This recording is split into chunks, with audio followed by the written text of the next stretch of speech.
अरशद वारसी भले ही इन दिनों कम एक्टिव नज़र आते हों, लेकिन उनके नाम की चर्चा अक्सर हमें सुनाई देती है। लोगों को भले ही ये लगता हो कि अरशद वारसी केवल मस्खरों के रोल ही कर सकते हैं, मगर असुर नाम की वेब सीरीज़ में अरशद वारसी ने ये साबित कर दिया कि वो एक शानदार एक्टर हैं। अरशद वारसी का बचपन काफ़ी दुख और तनाव भरा बीता था। यूँ तो उनकी पढ़ाई लिखाई एक बोर्डिंग स्कूल में हुई थी, लेकिन वो अपने माता पिता के प्यार से हमेशा महरूम रहे। साल में कुल 2 दफ़ा ही उन्हें अपने घर जाने का मौका मिलता था। उसमें भी कई दफ़ा उनके पेरेंट्स को ध्यान ही नहीं रहता था कि स्कूल की छुट्टियां पड़ चुकी हैं और उन्हें अरशद को घर भी लाना है। ऐसे में अरशद को कई दफ़ा छुट्टियों के दिन भी अकेले ही स्कूल में बिताने पड़ते थे।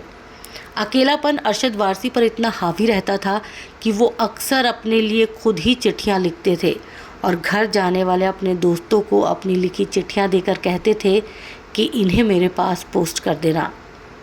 अरशद एक ऐसे घर में पैदा हुए थे जहाँ किसी भी चीज़ की कोई कमी नहीं थी।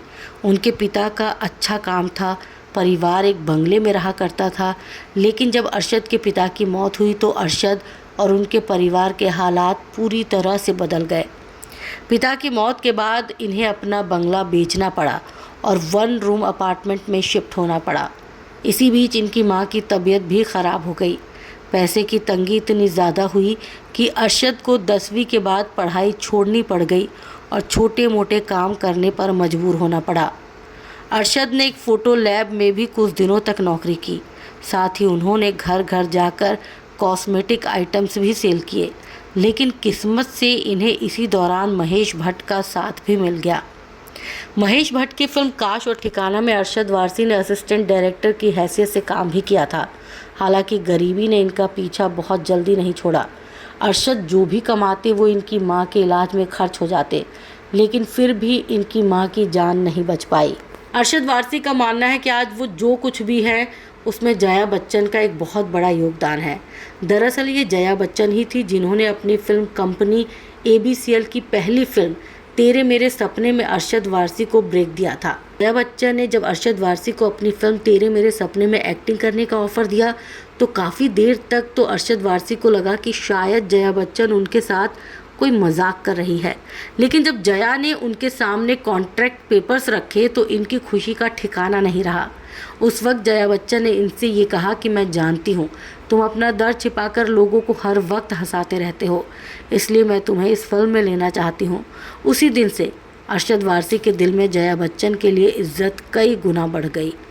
एक दफ़ा एक कॉलेज में हुए डांस कंपटीशन में अरशद वारसी बतौर जज मौजूद थे। उस कंपटीशन में मारिया गोरेटी भी पार्टिसिपेट कर रही थी। अरशद को मारिया का डांस बहुत पसंद आया।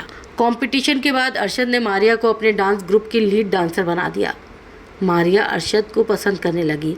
अरशद भी मारिया को लाइक करते थे, लेकिन वो मारिया को प्रपोज़ करने में हिचकिचा रहे थे, जबकि अरशद के दोस्त उनसे कहते थे कि मारिया उनका प्रपोज़ल कभी नहीं ठुकराएंगी, इसलिए उन्हें जल्द से जल्द मारिया को प्रपोज़ करना चाहिए। इसी बीच अरशद अपने डांस ग्रुप को लेकर दुबई एक शो करने गए और चूँकि मारिया उनके डांस ग्रुप की लीड डांसर थी तो वो भी अरशद के साथ दुबई गई थी। दुबई में ही अरशद ने मारिया से अपनी मोहब्बत का इजहार किया और शादी के लिए प्रपोज़ कर दिया और आखिरकार दोनों ने शादी कर ली। हालांकि आपको बता दें कि अरशद वारसी और मारिया की मोहब्बत की मिसालें भले ही बॉलीवुड में खूब दी जाती हों, लेकिन एक वक्त ऐसा भी आया जब अरशद और मारिया के तलाक की खबरें काफ़ी सुर्खियों में रहीं। दरअसल शादी के बाद अरशद ने अपना एक प्रोडक्शन वेंचर शुरू किया था। अपने उस प्रोडक्शन वेंचर को लेकर अरशद इतने ज़्यादा सीरियस थे कि पूरे 9 महीने तक वो अपनी पत्नी और बच्चों से मिले नहीं। इस दौरान कई लोगों ने ये कहना शुरू कर दिया कि शायद अरशद वारसी का किसी दूसरी महिला के साथ अफेयर चल रहा है और इसलिए वो अपने परिवार पर ध्यान नहीं दे रहे।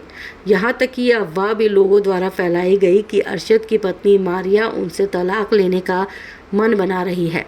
अरशद को जब इन बातों का पता चला तो वो तुरंत अपने परिवार के पास वापस लौट आए और उन्होंने क्लियर किया कि वो किसी दूसरी महिला के चक्कर में नहीं पड़े हैं। वैसे बहुत कम ही लोगों को पता है कि अरशद वारसी ने सिर्फ फिल्मों में ही नहीं बल्कि टीवी पर भी एक्टिंग की है। साल 2003 में सहारा 1 चैनल पर प्रसारित हुए show Karishma the miracles of destiny में ये करिश्मा कपूर के अपोजिट नजर आए थे। ये शो 2003 से 2004 तक सहारा 1 पर प्रसारित हुआ और इस शो से भी पहले यानी साल 2001 में ये एक डांस शो में बतौर होस्ट नजर आए थे। साल 2004 में अरशद ने स्टार गोल्ड के अवार्ड शो सबसे फेवरेट कौन को भी होस्ट किया था। इसके अलावा साल 2006 में अरशद ने बिग बॉस का सबसे पहला सीज़न होस्ट किया था। साल 2010 में डिज्नी चैनल के शो ईशान सपनों को आवाज़ दे में भी एक कैमियो किया था अरशद वारसी ने, और हाल फिलहाल में वो किसी ना किसी डांस शो में जो है वो रियलिटी शो में नज़र आ जाते हैं।